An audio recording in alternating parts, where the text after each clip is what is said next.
وہ مفتی طارق مسعود صاحب مدذلہ علی، انہوں نے کہا کہ جو مرد جو عورت ہے بھاگ کے شادی کرتے بالکل صحیح کرتے. انہوں نے صحیح کہا. کیوں کہا؟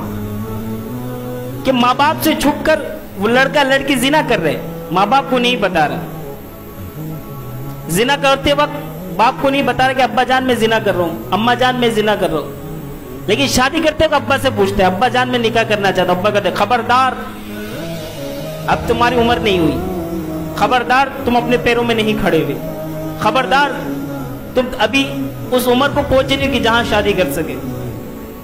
وہی ان کا کہنے کا مقصد یہی ہے کہ بھائی جب زنا کر رہے ہو اس وقت باپ سے پوچھ رہے ہو. زنا قرآن میں کہہ رہے وَلَا تَقْرَبُوا الزِّنَا إِنَّهُ كَانَ فَاحِشًا.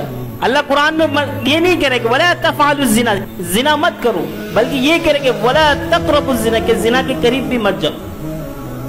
اور قرب قیامت سے پہلے نبی صلی اللہ علیہ وسلم نے فرمایا کہ نکاح مشکل اور زنا عام ہو جائے گا. وہ یہی معاشرہ ہے. آپ شادی کریں 10 لاکھ پہلے آپ کے جیب میں ہونا چاہیے، پھر آپ شادی کے بارے میں سوچیں. 10 لاکھ یہ تو میں نے کم بولا ہے، 10 لاکھ جیب میں ہوگا پھر آپ شادی کر سکتے، ورنہ آپ کی پھر زنا کرو 2000 روپے میں 1000 روپے میں زنا کے اڈے موجود ہیں، وہاں جا کے پانی نکالو، وہ بڑے آسانی سے، کوئی آپ کو منع نہیں کرے گا. لیکن اس وقت ابا بھی نہیں کہ بیٹے سے پوچھنے کی بھی توفیق نہیں ہوگی اس باپ کو کہ بیٹا کوئی گناہ تو نہیں کر رہے ہو، کسی سے چھپ کے باتیں تو نہیں کر رہے ہو، کسی سے چھپ کے مل تو نہیں رہے ہو. اس بے غیرت باپ کو بھی اتنی توفیق نہیں کہ اولاد سے، جوان بچے سے پوچھے. کیوں اتنی بے حیائی کے دور میں، اتنی زیادہ عریانی کے دور میں کوئی جوان لڑکا اور لڑکی بغیر گناہ کے رہ سکتا ہے؟ یہ تو خیال است کے محال است کے جنون است، یہ تو شاذ و نادر. کوئی ہوگا اللہ کا ولی، ہوگا بہت کم میں یہ لوگ. لیکن اکثریت لوگ، اکثر جوان بولتے ہوئے بھی شرم آتا ہے ممبر پہ. شادی شدہ عورتیں بھی.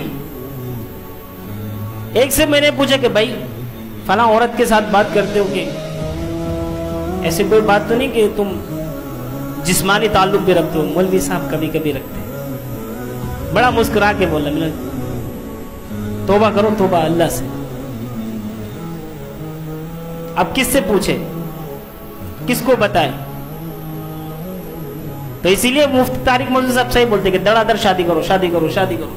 بالغ ہو جائے لڑکا لڑکی، بلوغت میں پہنچ جائے شادی کرا دو، بلوغت میں پہنچ جائے شادی کرا دو، اچھے رشتے مل گئے شادی کرا دو. 3 چیزوں میں دیر نہیں کرنی چاہیے. 3 چیزوں میں. جب نماز جنازہ تیار ہو جائے، یہاں تو انتظار ہوتا ہے نا کہ بھائی میرا بھائی امریکہ سے آ رہا ہے، میرا چاچا لندن سے آ رہا ہے، میرے ماموں تایا امریکہ سے آ رہا ہے. جب تک وہ نہیں آئیں گے تب تک جنازہ نہیں ہوگی. بھائی جو سامنے موجود ان کو کھڑا کرو، تکبیر پڑھو اور میت کو دفنا دو. یہ سب خانے میں عیدی سینٹر میں رکھا رکھتا ہے 2 دن 3 دن 4 دن. حدیث میں آ رہا ہے کہ نماز جنازہ تیار ہے، اس کو نماز جنازہ پڑھاؤ اور دفنا دو. دوسری، جب جماعت کی نماز کا ٹائم ہو جائے تو اس وقت تمام کام کاج چھوڑ دو. اور تیسری چیز یہ ہے کہ جب لڑکا اور لڑکی بالغ ہو جائے تو حدیث شریف میں آتا ہے کہ اس کی شادی میں دیر نہ کرو.